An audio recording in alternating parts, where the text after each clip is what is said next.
శ్రీమాత్రే నమ. జై గురు దత్తాత్రేయ నమ. కుంభరాశి వారికి ఈ వారం గ్రహాల యొక్క స్థితి పరిశీలించినప్పుడు ఏదైనా ఒక స్థిరాస్తి కానీ ఒక విలువైన వస్తువు కానీ అమ్మాలనే మీ యొక్క ప్రయత్నం నెరవేరే అవకాశం ఉన్నది. అలాగే మీరు ఎంతమందికి ఎన్ని విధాలుగా ఉపయోగపడినా అందరికీ మంచి చేసినా కూడా ఈ సమయంలో మీకు వారి నుంచే ఇబ్బందులు ఎదురయ్యే అవకాశం ఉన్నది. ఇక ప్రధానంగా మీకు ఈ శుక్రుడు అష్టమ స్థాన సంచారం వల్ల కుటుంబ సభ్యులు కానీ కావాల్సిన వాళ్ళు కానీ మీకు వ్యతిరేకంగా పనిచేయడం జరుగుతుంది. కొన్ని అవమానాలు కూడా ఈ సమయంలో మీరు ఎదుర్కోవలసి ఉంటుంది. అంటే మీకు ఏ సంబంధం లేకపోయినా ఏదో ఒక పెళ్లి విషయంలోనో ఈ బంధువుల విషయంలోనో ఒక స్త్రీ విషయంలోనో మీరు కొన్ని అవమానాలు ఎదుర్కోవలసి ఉంటుంది. అది నిజం కానప్పటికీ కూడా మీ కుటుంబ సభ్యులు కూడా మీ మీద అనుమానపడే విధంగా ఆ సిచ్యువేషను రావడం జరుగుతుంది. కాబట్టి చాలా వరకు ఇలాంటి సంబంధం లేని విషయాలు కానీ ఎవరికో ఉపకారం చేద్దామని కానీ అటువంటి నిందలు మీరు మీ మీద వేసుకోవడం వల్ల దానివల్ల మీకు పెద్దగా ఉపయోగం అయితే ఉండదు.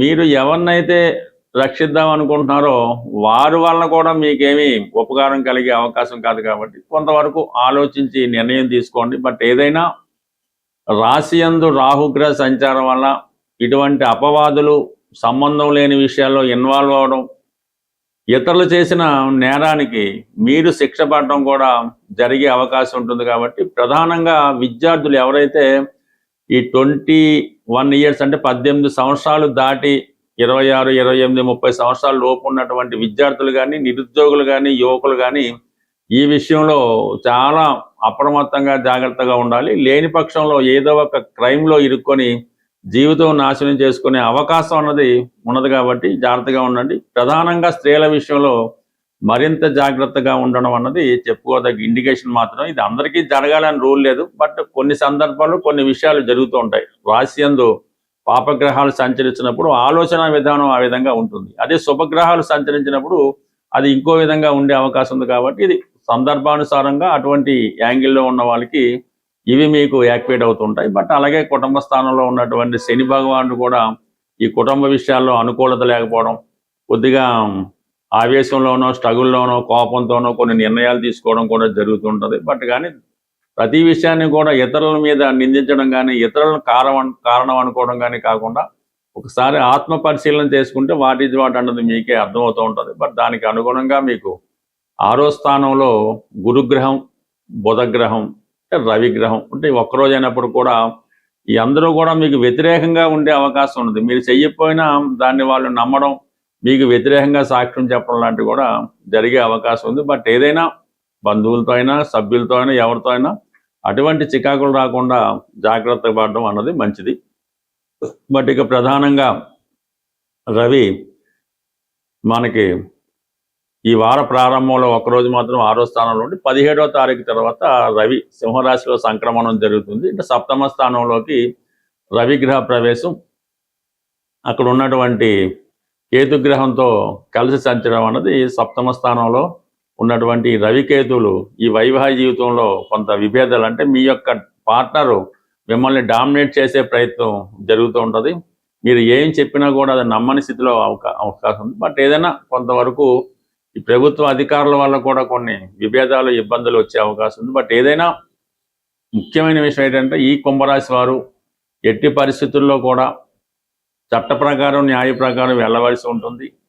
సంబంధం లేని విషయాల్లో కల చేసుకోకుండా ప్రశాంతంగా ఉంటేనే మంచిది. ప్రధానంగా ఈ శ్రావణ మాసంలో మనం ప్రవేశించాం కాబట్టి ఆర్థిక పరంగా విపరీతమైనటువంటి రుణ సమస్యలు ఎవరైతే ఉన్నారో వారి యొక్క బాధలు తీరడానికి, అంటే మీ యొక్క బాధ్యతలు తీరడానికి, అప్పులు తీరడానికి శ్రావణ మాసం చాలా ఉపయోగపడుతూ ఉంటుంది.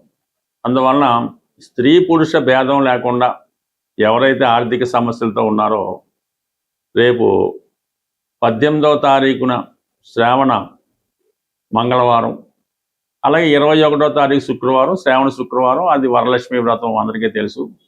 కంపల్సరీగా మీరు ఈ 2 రోజులే కాకుండా శ్రావణ మాసంలో వచ్చే ప్రతి మంగళవారం అలాగే ప్రతి శుక్రవారం విధి విధానంగా మీ ప్రాంత ఆచారాన్ని బట్టి నోము కానీ వ్రతం కానీ కనీసం దేవాలయానికి వెళ్ళి అమ్మవారిని అర్చించడం వల్ల చాలా వరకు మీకున్నటువంటి ఆర్థికపరమైన సమస్యలు ఈ శ్రావణ మాసంలో తీరిపోయే అవకాశం ఉంటుంది.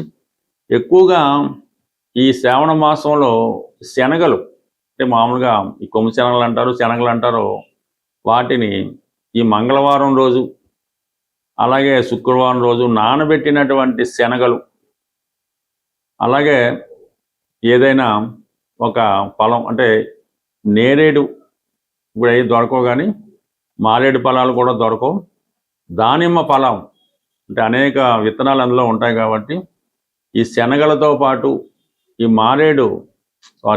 ఈ దానిమ్మ ఫలాన్ని తమలపాకులతో కలిపి మరి ముత్తైదువులకు కానీ స్త్రీలకు కానీ అది తాంబూలంగా ఇవ్వడం వల్ల కంప్లీట్గా మీకు ఎక్కువ ఆర్థిక పరంగా ఉన్నటువంటి సమస్యలు పరిష్కారం అవుతాయి.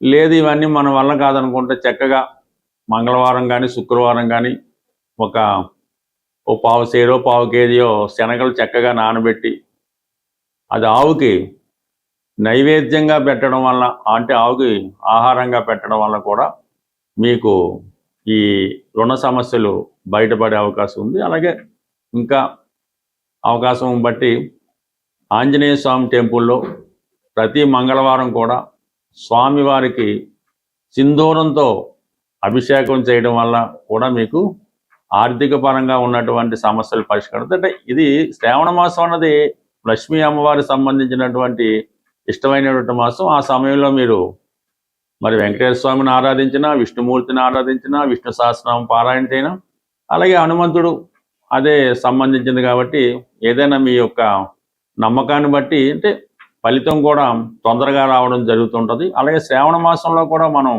కార్తీక మాసంలో ఉన్నట్టే చాలా నియమంగా శుభ్రమైన వస్త్రాలు ధరించడం, అలాగే ఆహార పదార్థాలు కూడా సాత్వికమైనటువంటి ఆహారాన్ని తీసుకోవడం, కొన్ని విషయాలకి దూరంగా ఉండడం, ఇక ప్రధానంగా స్త్రీలని చిన్నపిల్లల్ని గౌరవించడం, తల్లిగారి ఆశీర్వాదం తీసుకోవడం, ఇవన్నీ శ్రావణ మాసంలో చేయడం వల్ల అంటే మీరు స్త్రీల నుంచి అనుకూలత పొందాలి, వారి యొక్క ఆశీర్వాదం తీసుకోవడం వల్ల కూడా ప్రతి ఒక్కరికి కూడా మంచి ఈ ధనయోగం ఏర్పడుతూ ఉంటుంది, అదృష్ట యోగం కలుగుతూ ఉంటుంది, ఆర్థిక పరంగా ఉన్నటువంటి సమస్యలు పరిష్కారం అవడం జరుగుతూ ఉంటాయి. అలాగే ఎవరైతే నిరుద్యోగులుగా ఉన్నారో వాళ్ళు కూడా ఈ సూర్య సంక్రమణం జరుగుతుంటుంది ప్రతి నెల ఒకసారి. ఇంచుమించుగా ఈ 17వ తారీఖు, ఈ ఆగస్టు 17వ తారీఖు ఇదే నెలలో రావడం జరుగుతుంది. ఆ సూర్య సంక్రమణం జరిగే రోజు కంప్లీట్గా మీరు ఉపవాసం ఉండవలసి ఉంటుంది. ఉపవాసం ఉంటూ ఆ సూర్య భగవాను ఆదిత్య ఉదయంతోనో సూర్యాష్టకంతోనో పారాయణ చేసుకుంటూ అది మీ తండ్రి గారిని కానీ గురువు గారిని కానీ వారి యొక్క ఆశీర్వాదం తీసుకోవడం వల్ల మీకు తొందరగా ప్రభుత్వ ఉద్యోగం కానీ ప్రైవేట్ ఉద్యోగం కానీ వచ్చే అవకాశం ఉంది. ఇది 1 నెలతో సరిపోదు. ప్రతి సూర్య సంక్రమణం రోజు విధి విధానంగా మీరు మీ ఆచార ప్రకారం పెద్దలు చెప్పిన దాని ప్రకారం సూర్య భగవాన్ని ఆరాధించడం వల్ల కంప్లీట్గా మీకు అటు అనారోగ్య సమస్యల నుంచి బయటపడతారు, నిరుద్యోగ సమస్య నుంచి బయటపడతారు, మంచి సంస్కారం, మంచి ఆరోగ్యం, మంచి యశస్సు మీకు రావడం లభిస్తుంది. స్వస్తి.